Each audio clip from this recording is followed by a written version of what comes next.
ఆయన సత్యం. సత్యం అంటే ఉన్నది, అబద్ధము కానిది, చెరిగిపోనిది, మాసిపోనిది, తీసివేయలేనిది. ఏంటది? సత్యం. అది ఎప్పుడు ఉంటూనే ఉంటుంది.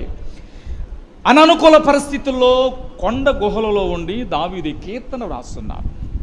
57వ కీర్తనలో దావీదు భయపడిన పరిస్థితి, దావీదు జంకిన పరిస్థితి, దావీదు అలసిన పరిస్థితి, దేవుడు బలపరిచిన పరిస్థితి, అడుగులు స్థిరపరిచిన పరిస్థితి, దావీదుకు సహాయం చేసిన పరిస్థితి, వీటన్నిటిని జ్ఞాపకం చేసుకుని ఆఖరికి వచ్చేటప్పటికి దావీదు ఏమంటాడంటే, దేవుడు సహాయం చేస్తాడు, మీరేమి భయపడొద్దు అంటాడు. దేవునికి మహిమ కలుగునుగాక.